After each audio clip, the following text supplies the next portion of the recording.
इस लेक्चर में हम डीलिमिटेशन के बारे में पढ़ेंगे। ये डीलिमिटेशन क्या होता है और क्या प्रोसेस होता है, और डीलिमिटेशन कमीशन क्या होता है, इसके बारे में डिटेल से देखेंगे। हम इसे क्यों पढ़ रहे हैं, क्योंकि अभी ये न्यूज़ में है, क्योंकि JNK के लिए डीलिमिटेशन कमीशन बनाया गया था। 2019 में एक्ट बनाया गया था, जिसके थ्रू क्या है, JNK को यूनियन टेरिटरी बना दिया गया था। तो इसकी डीलिमिटेशन की जाए, इसके लिए एक एक्ट बनाया था, उसके थ्रू डीलिमिटेशन कमीशन बनाया था। उसकी फर्स्ट क्या है, मीटिंग हुई है। इसके लिए न्यूज़ में हमारे लिए ज़रूरी हो जाता है एग्जाम के पर्सपेक्टिव से। तो डीलिमिटेशन का मतलब क्या होता है? Delimitation literally means the act और the process of fixing limits और boundaries of territorial constituencies in a country to represent changes in the population. मतलब इसका मतलब है कि क्या है, लिमिट को फिक्स करना है टेरिटोरियल कॉन्स्टिट्यूंसी के किसके आधार पे, पॉपुलेशन चेंज के आधार पे। जैसे मान लो जी, ये अपना हिंदुस्तान है, इसमें क्या है, ये कॉन्स्टिट्यूंसीज बांटी गई हैं। मान लो MP का इलेक्शन है, उसके लिए भी, MLA का इलेक्शन है स्टेट लेवल पे, उसके लिए भी। तो कॉन्स्टिट्यूंसी मतलब एरिया हो डिफाइन होता है कि इतने एरिया में एक MLA होगा, इस एरिया पे एक MLA होगा। और ये पॉपुलेशन के हिसाब से होता है कि सारे जितने भी एरिया डिवाइड किए गए सबकी पॉपुलेशन सेम हो। मान लो यहाँ 10 लाख पॉपुलेशन है इस एरिया में, यहाँ भी 10 लाख हो। अगर मान लो एक एरिया में 20 लाख पॉपुलेशन हो गई अगले 5 सालों में, और एक में क्या है 11 लाख की हुई, तो ये क्या है, इसको क्या है, ये अनइक्वल ना रहे, इसको इक्वल बनाने के लिए क्या है, ये डीलिमिटेशन किया जाता है। डीलिमिटेशन का मतलब यही है, सिंपल वर्डों में, पॉपुलेशन के आधार पे एरिया को फिक्स करना, कॉन्स्टिट्यूंसी को फिक्स करना। तो डीलिमिटेशन का मतलब, अब डीलिमिटेशन का मतलब क्यों जरूरी है, वाई डीलिमिटेशन जरूरी? इसलिए जो हमने पढ़ा कि to provide equal representation to equal segment of population.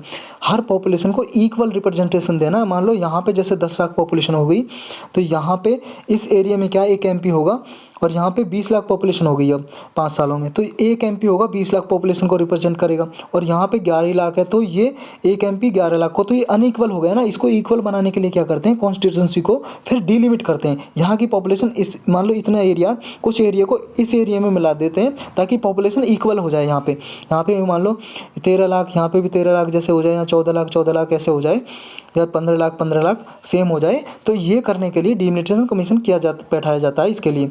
उसके बारे में डिटेल से पढ़ेंगे डीलिमिटेशन कमीशन क्या होता है। अब इक्वल रिप्रेजेंटेशन दी जाए। दूसरा, fair division of geographical area. जो जोग्राफिकल एरिया है उनका फेयर डिवीजन हो पॉपुलेशन के आधार पे, ताकि हर इलेक्शन में क्या है, एक पॉलिटिकल पार्टी का कैंडिडेट है वो एडवांटेज ना ले other over the other in an election. मतलब एक मान लो कोई पार्टी का है, उसको 20 लाख पॉपुलेशन को MP रिप्रेजेंट कर रहा है, और एक पार्टी का मान लो 10 लाख कोई कर रहा है, तो ये अनइक्वल अनफेयर हो जाएगा ना। तो इसको फेयर बनाने के लिए दूसरा एक नेक्स्ट इसका ऑब्जेक्टिव है जी, to follow the principle of 1 vote 1 value. मतलब एक वोट की एक वैल्यू हो इसके लिए। अब how delimitation is carried out, delimitation को कैसे किया जाता है, इसके लिए आर्टिकल 82 है जी हमारे कॉन्स्टिट्यूशन में। उसके आधार पे जो पार्लियामेंट के लिए क्या है, इनेक्ट करती है एक delimitation act after every census. मतलब जो प्रत्येक जनसंख्या की गणना होती है हर 10 साल में, उसके बाद क्या है, डीलिमिटेशन एक्ट पार्लियामेंट इनेक्ट कर सकती है। और आर्टिकल 170 के अंदर स्टेट्स के लिए, स्टेट्स की जो टेरिटोरियल कॉन्स्टिट्यूंसी हो उनको डिफाइन करने के लिए भी डीलिमिटेशन का एक्ट क्या है, पार्लियामेंट बना सकती है। पार्लियामेंट ही बनाएगी delimitation commission act, delimitation commission या delimitation act after every census. ये बात याद रखना है। चाहे MLA के लिए डीलिमिटेशन कर रहा हो, एरिया को लिमिट करनी हो, या MP के लिए, तो पार्लियामेंट ही इनेक्ट करती है डीलिमिटेशन एक्ट। अब मान लो एक बार एक्ट फोर्स में आ जाता है, उसके बाद यूनियन गवर्नमेंट क्या है, डीलिमिटेशन कमीशन बनाती है। एक बार डीलिमिटेशन एक्ट बना दिया, उसके बाद डीलिमिटेशन कमीशन बनाएगी, एक आयोग बनाएगी। तो जो फर्स्ट डीलिमिटेशन एक्सरसाइज हुई थी हमारी कंट्री में, वो किसी कमीशन ने नहीं की थी, वो किसने की थी, वो प्रेसिडेंट ने की थी, with the help of election commission. Election commission की हेल्प से प्रेसिडेंट ने की थी 1950 से 51 में। ये आपको याद रखना है। जो फर्स्ट एरिया, जो कॉन्स्टिट्यूंसी डिफाइन की थी, वो प्रेसिडेंट ने की थी, ना कि कोई कमीशन बैठा था। लेकिन उसके बाद से क्या है, एक जब पार्लियामेंट कॉन्स्टिट्यूशन पास हो गया, पार्लियामेंट ने क्या है, एक एक्ट इनेक्ट किया, डीलिमिटेशन कमीशन एक्ट, जो 1952 में। उसके बाद से क्या है, एक कमीशन बैठाया गया। तो ये कमीशन जो एक्ट बनाए थे गए थे, अब तक क्या है, सिर्फ 3 बार, ये 4 टाइम, मतलब 4 बार इनेक्ट किए गए। 1952 में, 1962 में, 1972 में, 2002 में, ये 4 बार इनेक्ट किया गया है डीलिमिटेशन कमीशन एक्ट। और इस एक्ट के थ्रू ये डीलिमिटेशन एक्ट बनाए गए थे 1952 में। उसके आधार पे एक कमीशन बनाया गया, डीलिमिटेशन कमीशन 1952 में। फिर एक 1962 में बनाया गया एक्ट, उसके हिसाब से भी कमीशन बनाया गया 1963 में।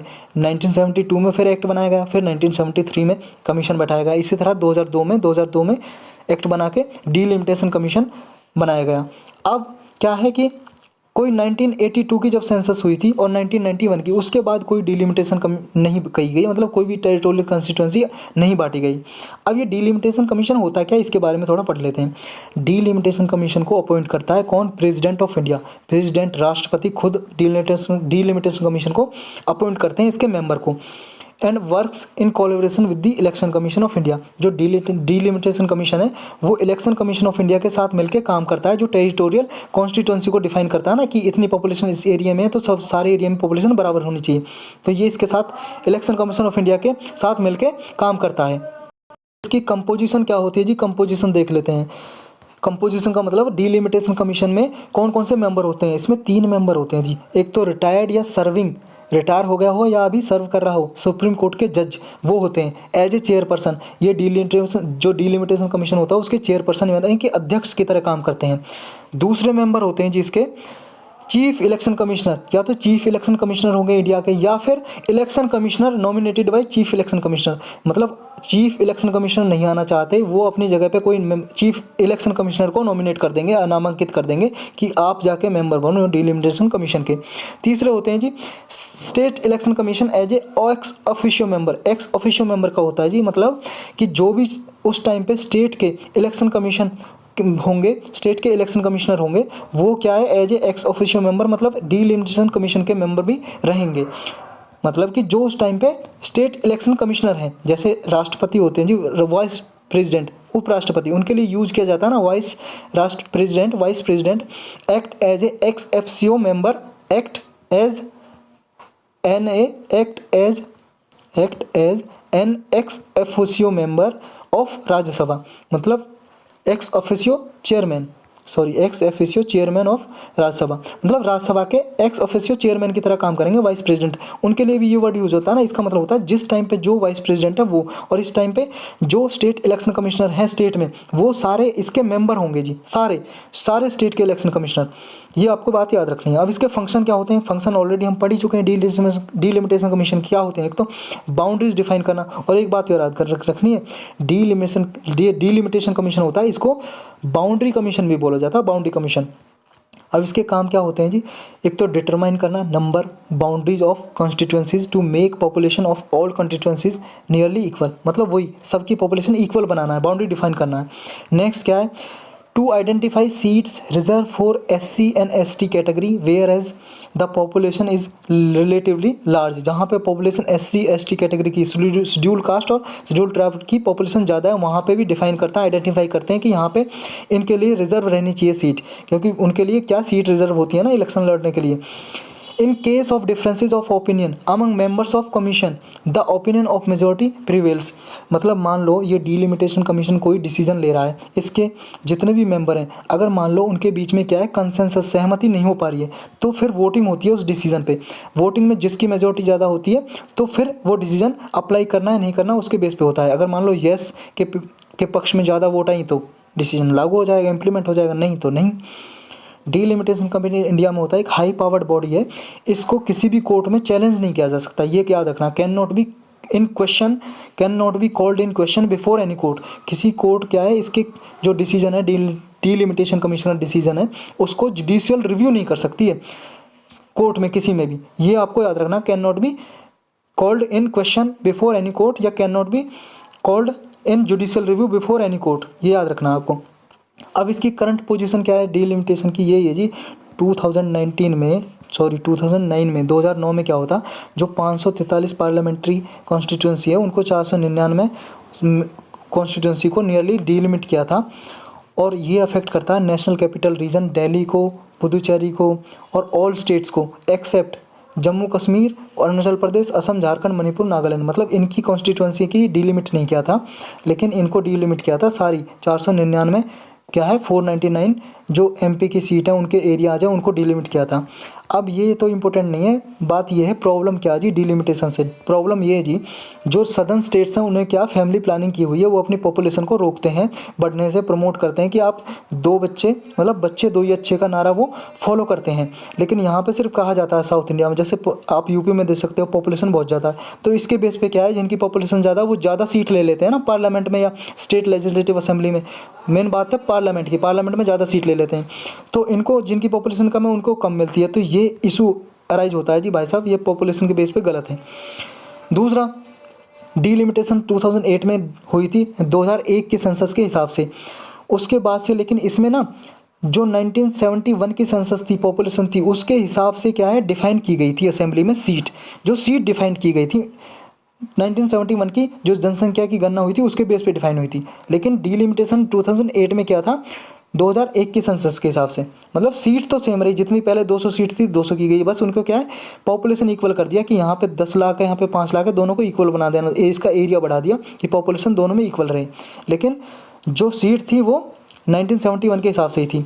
और वैसे भी कॉन्स्टिट्यूशन ने क्या है कैप लगाया हुआ है, लोकसभा और राज्यसभा में कितनी सीट रहनी चाहिए, मैक्सिमम 550 लोकसभा में और 250 राज्यसभा में मैक्सिमम सीट रहनी चाहिए। और अभी कितनी आप जानते हो, राज्यसभा में 245 और लोकसभा में कितनी है 545। उनको क्या है जी दो इसमें से क्या है कम कर दी गई हैं, वो एंग्लो इंडियंस को रिजर्वेशन थी वो हटा दी गई है, वो 543 अभी फिक्स की गई हैं। मतलब आप ऐसे जान सकते हो जो इलेक्टेड है ना, इलेक्टेड सीट लोकसभा में वो क्या 543 है, ये कर सोच कह सकते हो। स्टेप्स टू बी टेकन, अब क्या स्टेप लिए जाएं इसके लिए, कुछ इसके लिए ये जी 2026 से पहले कोई डिलिमिटेशन नेशनल कंसेंसस कराई जाए, मतलब राष्ट्रीय लेवल पे कंसेंसस हो, सहमति हो इसके इशू को सॉल्व करने के लिए। और एक इशू क्या है जी पॉपुलेशन के बेस पे क्या है, फाइनेंस कमीशन क्या है, जो डिविजिबल पुल होता है, मतलब जितना भी टैक्स और नॉन टैक्स रेवेन्यू आता है गवर्नमेंट के पास, सेंट्रल गवर्नमेंट के पास, वो क्या 41% स्टेट को देती है ना। हर साल बजट जब पास होता है, बजट में क्या 41% जितना भी जो होता है प्रॉफिट, उसका जितना भी पैसा होता है, जितना भी पैसा आता है 41% सेंट्रल गवर्नमेंट स्टेट को देती है, सारे स्टेट को। और उसमें एक क्राइटेरिया होता है पॉपुलेशन का, आप जानते होंगे पॉपुलेशन के आधार पे कितनी उसे देता है शेयर स्टेट को सेंट्रल गवर्नमेंट 10%। तो ऐसा मानना है इसको 10% से 5% रिड्यूस कर दिया जाए, ऐसा मानना है, मतलब ताकि सबको पॉपुलेशन के आधार पर ना मिले, सबको इक्वल पैसा मिले स्टेट को। अब वे फॉरवर्ड में क्या कर सकते हैं जी, वे फॉरवर्ड में ये जी 2026 तक कोई भी ऐसी अमेंडमेंट ना किया जाए, इसको पोस्टपोन किया जाए 2026 तक, क्योंकि 2026 तक क्या है लिमिट लगाई जाए। दूसरा क्या है कि कंट्री को तब तक ऐसा माना जाता है जो पॉपुलेशन की ग्रोथ है वो यूनिफॉर्म हो जाएगी सारे स्टेट्स में, उसकी रेट 2026 तक सारी कंट्री में, थ्रू आउट द कंट्री के सारे स्टेट में, जब मान लो यूपी बिहार या फिर केरल तमिलनाडु ये कर्नाटक, इनमें क्या है पॉपुलेशन क्या है यूनिफॉर्म हो जाएगी कि एक ही रेट से बढ़ेगी, जितनी पॉपुलेशन यहाँ पे बढ़ रही है उतनी वहाँ पे। तो इसलिए 2026 तक इसे पोस्टपोन करने के लिए सजेशन देते हैं एक्सपर्ट। तो इस लेक्चर में सिर्फ इतना ही था, अब मिलेंगे किसी और लेक्चर में किसी और टॉपिक के साथ, तब तक के लिए इंतज़ार।